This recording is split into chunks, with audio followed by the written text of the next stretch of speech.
But if you watch the television or listen to the media, they make you think it's all Israel. Or it's all, the Palestinians. Yeah. Or all the Lebanese. Absolute nonsense. And the same thing applies with this theological point that you're talking about. Without the funding of these pro-Zionist evangelists and the bankers and the big money houses here and the secret society enclaves and also the British royals, absolutely no one would be taking this spurious Christian nonsense about the return of Jesus and then the state of Israel will be reformed. Yeah. But if you pump a lot of money into something, then it sounds wonderful. They've already doctored the Bible, and they've changed so many verses. Man, you could do a 5-hour talk on the way that the Bible now looks as compared to what it even did 10 or 15 years ago. It's been so skewed. It's been so changed in even its wording. But anyway, that's exactly right. They are now giving theological basis because people are pretty jaded with the political situation and don't understand what the rivalry is all about. But what they do fall back on is this instinctual programming, which has been going on for a lot longer, based on theology. Yeah. They don't understand that both the Torah and the Bible are saying, "Thou shalt not kill." They're not noticing that the Balfour Declaration says we will not violate the sovereignty of the people that are already living there. Exactly. You'll all work together. You'll all love one another, because that's what it says in the Quran and that's what it says in the Torah. Yeah. They didn't say we're going to fund terrorist organizations. But you must. George Bush's entire presidency has been based on a theological coding of absolute neocon, neoconservative, utterly preposterous, extremist nonsense that if it was presented in front of the people, normally they'd laugh him out of court. They'd have the guy's ass impeached long ago. He never would have gotten anywhere near the White House. Even his own father is more moderate than he was, for God's sake. His father refused to take sides and to, cause conflict of this dimension anywhere, especially to involve itself in Iraq and Iran. He wouldn't really do it. In fact, remember during the hostage crisis, it was Saddam Hussein who let the CIA agents in backdoor so that they could spy on Iran during the hostage crisis of the 1980s. All those hostages that Reagan got freed, remember? Freed.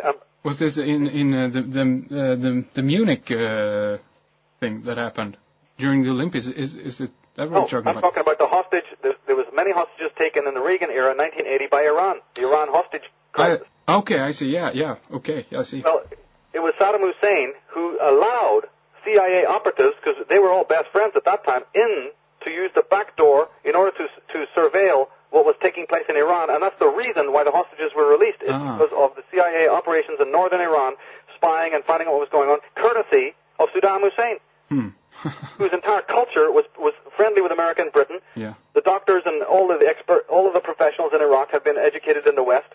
Exactly. Money had come from the West. Yeah. You see? So 1 minute these people, just like the old Bosnia crisis we were talking about on a previous interview with you. Yeah. 1 minute these people are allies and friends, and the next minute they're the worst enemies on the world. Yeah, it switches so fast. Whenever it's convenient, so.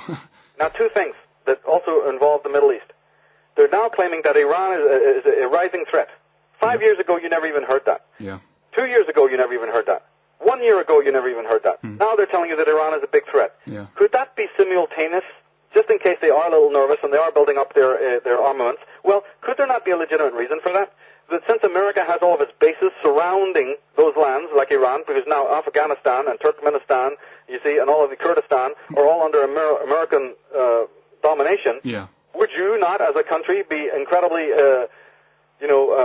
sort of afraid and on the panic button if military American bases of a Christian, again, a dissimilar ethnic and dissimilar religious bases are surrounding you like a bunch of hyenas? Yeah. What happens if the situation was reversed? Exactly. Wouldn't America? My God, America's been trigger happy just with a little Cuba off of its shores. Yeah, exactly. I mean, just turn the situation around, and you'll see probably where it ends up. And of course, not that too long ago, they had an election or alleged election in Iran, and they switched got in a new president in Iran, and of course the first thing I can recall he was doing.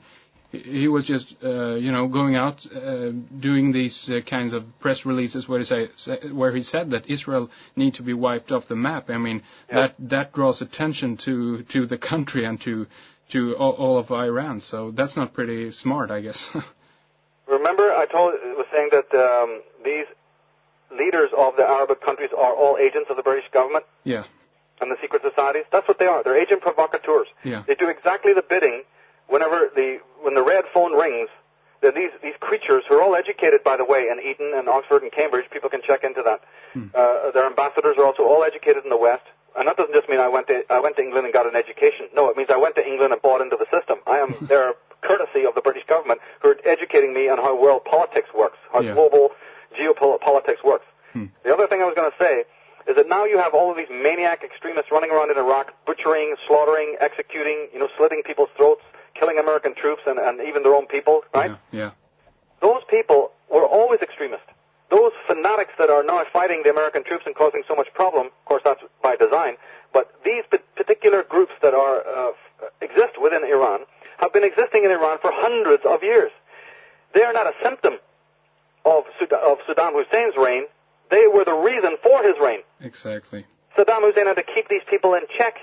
So when people are claiming he did this and he did that and he was very punitive and he was the only one who learned, because he lived there, he knew these people and he knew how fanatical they were, and his evil empire that has been put before us for the last 10 to 15 years happened to be the evil empire that kept an even worse evil at bay.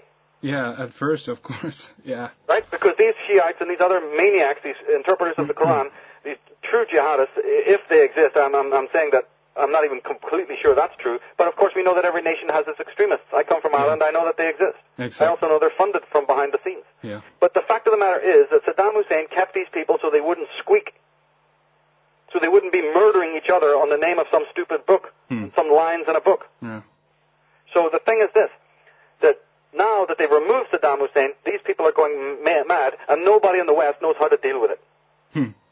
Interesting There you go. So there's designer chaos. Now, do you think that the geopoliticians in the Brookings Institute and Rand Corporation and the Council on Foreign Relations and the Royal Institute of International Affairs and who had experts, million-dollar experts, million-dollar think tanks on the Iraqi crisis, and Iraq and Iran didn't know that if you take Saddam Hussein out, this is going to happen? Of course they did. Order out of chaos, of course. That's right. Order out of chaos.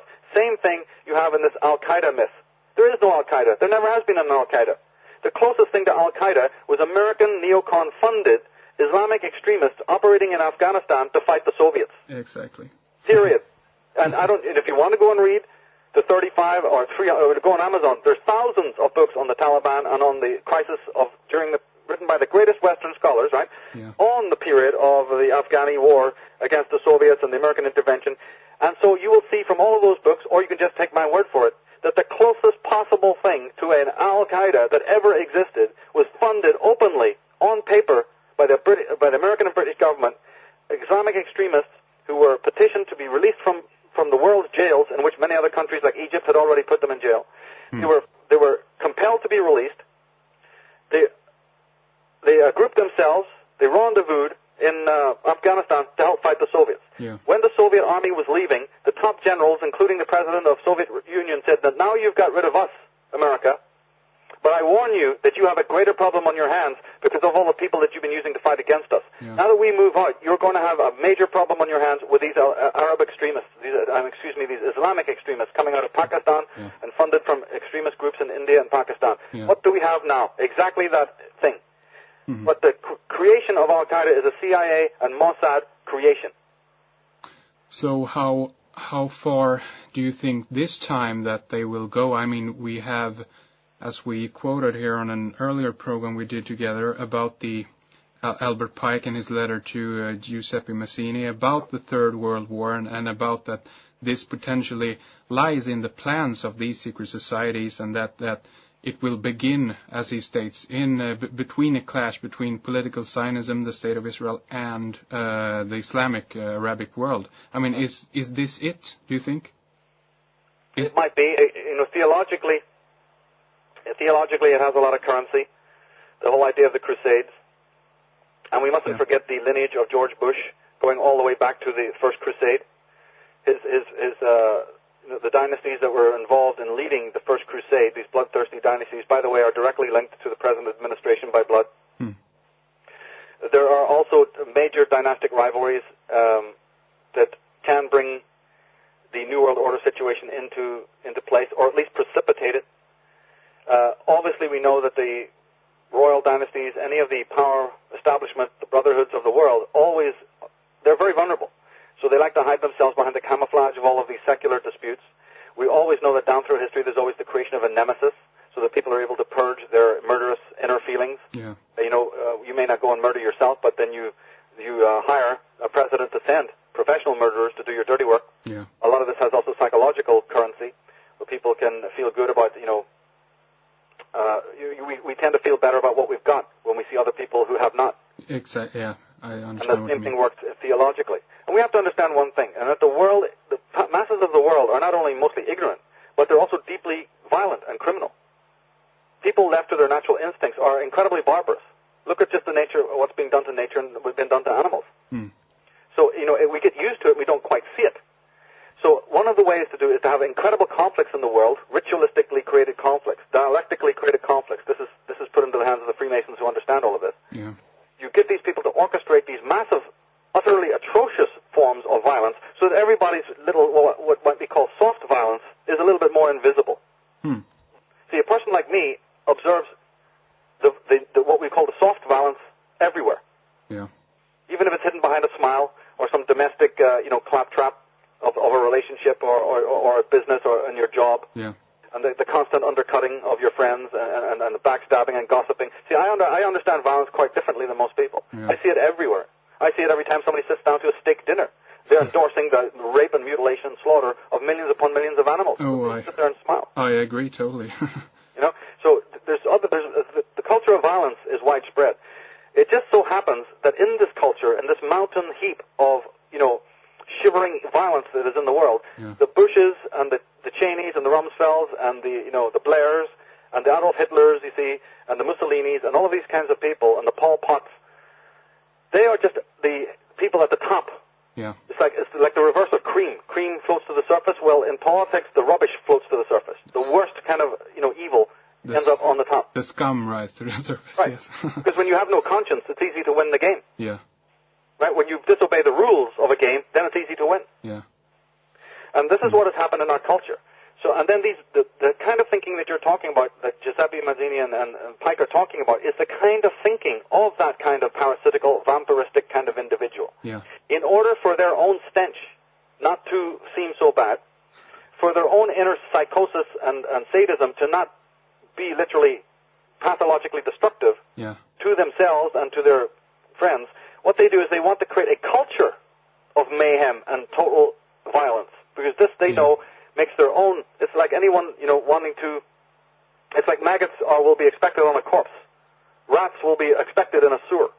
So these individuals don't feel good, Henrik, in a climate of peace and love and Christian charity and all of these kinds of things. I see. And people like you and many others, of course, have been, warning about this, about the climate that is ongoing and all of the conspiracy to create these kinds of problems. But, is this the time now, finally, then, for even the average Joe, to be worried that this will actually come to their door also? Because, we up here in the West have been relatively guarded from war, real war in a long time. But, do you think that it could spread now?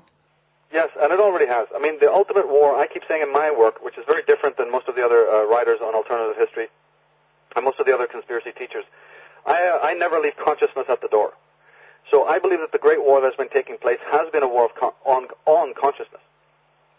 And I believe that it's been mostly psychic in nature, even though it takes other, physical, secular, political, social permutations. It is mostly an assault on consciousness. So we're in a difficulty because there's been so much tranquilization of people. There's been so much dumbing down of individuals that even though the wolf is very much at the door in a political sense, most people are wanting it. And I'll tell you why.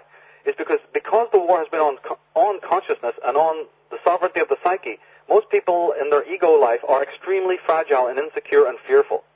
It is indeed a war on terror. They're actually telling you that. But terror is a psychological term. It is indeed an ordo out of chaos situation. But chaos is of thinking before it is of society.